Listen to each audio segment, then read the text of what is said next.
ಅಭ್ಯಾಸಗಳು: ಖಾಲಿ ಬಿಟ್ಟ ಸ್ಥಳಗಳನ್ನು ಸೂಕ್ತ ಪದದಿಂದ ಭರ್ತಿ ಮಾಡಿ.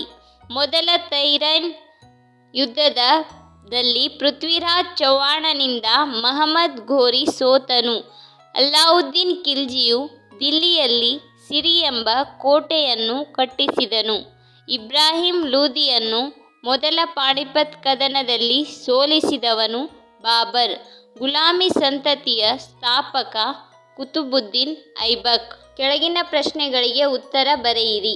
ಮಹಮ್ಮದ್ ಘೋರಿಯು ಎರಡನೇ ತೈರನ್ ಯುದ್ಧದಲ್ಲಿ ಯಾರ ವಿರುದ್ಧ ಜಯ ಸಾಧಿಸಿದನು?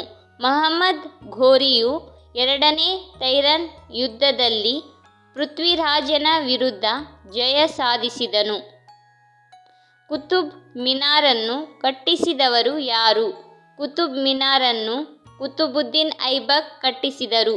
ದಿಲ್ಲಿ ಸುಲ್ತಾನರ ಕಾಲದಲ್ಲಿ ಆಳ್ವಿಕೆ ನಡೆಸಿದ ಏಕೈಕ ಮಹಿಳೆ ಯಾರು? ದಿಲ್ಲಿ ಸುಲ್ತಾನರ ಕಾಲದಲ್ಲಿ ಆಳ್ವಿಕೆ ನಡೆಸಿದ ಏಕೈಕ ಮಹಿಳೆ ರಜಿಯಾ ಸುಲ್ತಾನ್. ದಕ್ಷಿಣ ಭಾರತದ ಮೇಲೆ ದಾಳಿ ನಡೆಸಿದ ಅಲ್ಲಾವುದ್ದೀನ್ ಖಿಲ್ಜಿಯ ದಂಡನಾಯಕ ಯಾರು? ದಕ್ಷಿಣ ಭಾರತದ ಮೇಲೆ ದಾಳಿ ನಡೆಸಿದ ಅಲ್ಲಾವುದ್ದೀನ್ ಖಿಲ್ಜಿಯ ದಂಡನಾಯಕ ಮಲಿಕ್ ಕಾಫರ್.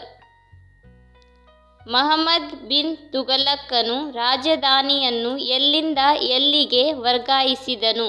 ಮಹಮ್ಮದ್ ಬಿನ್ ತುಘಲಕನು ರಾಜಧಾನಿಯನ್ನು ದೆಹಲಿಯಿಂದ ದೇವಗಿರಿಗೆ ವರ್ಗಾಯಿಸಿದನು.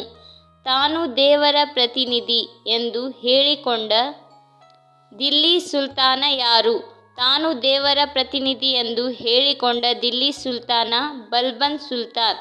ಗುಂಪಿನಲ್ಲಿ ಚರ್ಚಿಸಿ ಉತ್ತರಿಸಿ. ಮಹಮ್ಮದ್ ಘಜನಿಯ ದಾಳಿಗಳ ಪರಿಣಾಮಗಳೇನು? ಭಾರತದ ಹಲವಾರು ಸಂಪದ್ಭರಿತ ನಗರಗಳು ಸೂರೆಗೊಂಡವು.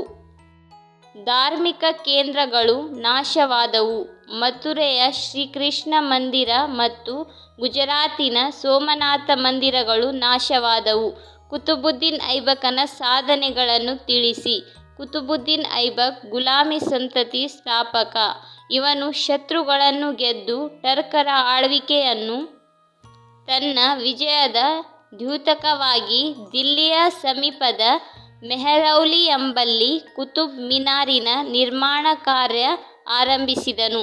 ಅಲ್ಲಾವುದ್ದೀನ್ ಖಿಲ್ಜಿಯ ಧೋರಣೆಗಳು ಹಾಗೂ ಅವುಗಳ ಪರಿಣಾಮಗಳನ್ನು ಹೇಳಿ. ಧೋರಣೆಗಳು: ಅಲ್ಲಾವುದ್ದೀನನು ಆಡಳಿತ, ಸೈನ್ಯ ಮತ್ತು ಆರ್ಥಿಕ ಕ್ಷೇತ್ರಗಳಲ್ಲಿ ಸುಧಾರಣೆಗಳನ್ನು ಜಾರಿಗೆ ತಂದನು.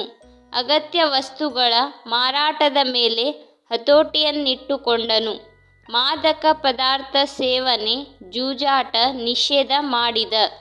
ತಪ್ಪಿತಸ್ಥರೆಂದು ಕಂಡವರನ್ನು ಕ್ರೂರವಾಗಿ ದಂಡಿಸಿದನು. ಪರಿಣಾಮಗಳು: ರಾಜ್ಯದ ಆಡಳಿತ, ಸೈನ್ಯ ಮತ್ತು ಆರ್ಥಿಕ ಕ್ಷೇತ್ರಗಳಲ್ಲಿ ಸುಧಾರಣೆ ಕಂಡುಬಂದಿತು. ಜನರಿಗೆ ಅಗತ್ಯ ವಸ್ತುಗಳು ಸುಲಭ ಬೆಲೆ ಸಿಗುವಂತಾಯಿತು. ಕಳ್ಳತನ ಕಡಿಮೆಯಾಯಿತು. ಮಹಮ್ಮದ್ ತುಘಲಕನ ಧೋರಣೆಗಳು ಏಕೆ ವಿಫಲಗೊಂಡವು? ಮಹಮ್ಮದ್ ಬಿನ್ ತುಘಲಕನು ಆತುರ ಮುಂಗೋಪಿಯಾಗಿದ್ದನು. ವ್ಯವಹಾರ ಕೌಶಲ್ಯ ಕಡಿಮೆಯಿತ್ತು. ವಿಚಿತ್ರ ಗುಣ ಸ್ವಭಾವದವನು. ಮಹಮ್ಮದ್ ತುಘಲಕನ ಧೋರಣೆಗಳು ವಿಫಲಗೊಳ್ಳಲು ಕಾರಣವಾಗಿದೆ. ದೆಹಲಿಯ ಸುಲ್ತಾನರ ಕಾಲದಲ್ಲಿ ರಾಜ್ಯದ ಸಾಮಾಜಿಕ ಮತ್ತು ಆರ್ಥಿಕ ಸ್ಥಿತಿಗತಿ ಹೇಗಿತ್ತು? ರೈತರ ಮೇಲಿನ ಭೂಕಂದಾಯದ ಹೊರೆ ವಿಪರೀತವಾಗಿತ್ತು. ನೇಯ್ಗೆಯು ಆ ಕಾಲದ ಬೃಹತ್ ಉದ್ಯಮವಾಗಿತ್ತು. ನಗರ ಪ್ರದೇಶಗಳಲ್ಲಿ ಕಟ್ಟಡ ನಿರ್ಮಾಣ ಕಾರ್ಯ ಬಿರುಸಾಗಿ ನಡೆಯುತ್ತಿತ್ತು. ಇದು ಭಾರೀ ಪ್ರಮಾಣದಲ್ಲಿ ಉದ್ಯೋಗ ಒದಗಿಸಿತು. ಯುದ್ಧಾಶ್ವಗಳನ್ನು ಆಮದು ಮಾಡಿಕೊಳ್ಳುತ್ತಿದ್ದರು. ಗುಲಾಮರನ್ನು ಮಾರುಕಟ್ಟೆಯಲ್ಲಿ ಬಹಿರಂಗವಾಗಿ ಮಾರಾಟ ಮಾಡಲಾಗುತ್ತಿತ್ತು. ವಾಸ್ತುಶಿಲ್ಪ ಮತ್ತು ಸಾಹಿತ್ಯ ಕ್ಷೇತ್ರಗಳಿಗೆ ದೆಹಲಿಯ ಸುಲ್ತಾನರು ನೀಡಿದ ಕೊಡುಗೆಗಳು ಯಾವುವು? ದಿಲ್ಲಿ ಸುಲ್ತಾನರು ವಾಸ್ತುಶಿಲ್ಪ ಕ್ಷೇತ್ರದ ಕೊಡುಗೆಗಳು: ಕುತುಬ್ ಮಿನಾರ್, ಅಲೈ ದರ್ವಾಜಾ ದ್ವಾರ, ಕವತ್ ಉಲ್ ಇಸ್ಲಾಂ ಮಸೀದಿ, ಸಿರಿಕೋಟೆ. ದಿಲ್ಲಿ ಸುಲ್ತಾನರು ಸಾಹಿತ್ಯ ಕ್ಷೇತ್ರದ ಕೊಡುಗೆಗಳು. ಇದೇ ಕಾಲದಲ್ಲಿ ಉರ್ದು ಭಾಷೆ ರೂಪುಗೊಂಡಿತು. ಅಮೀರ್ ಖುಸ್ರು ಮತ್ತು ಅಮೀರ್ ಹಸನ್ ಪರ್ಷಿಯನ್ ಭಾಷೆಯ ಹೆಸರಾಂತ ಕವಿಗಳು.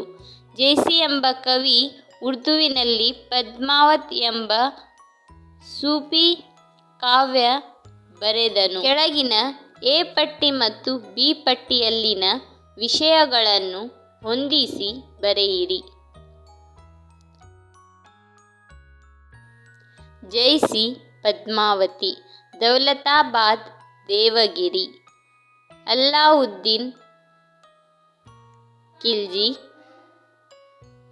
ಅಲೈ ದರ್ವಾಜಾ, ಅಮೀರ್ ಖುಸ್ರು ಸಿತಾರ್.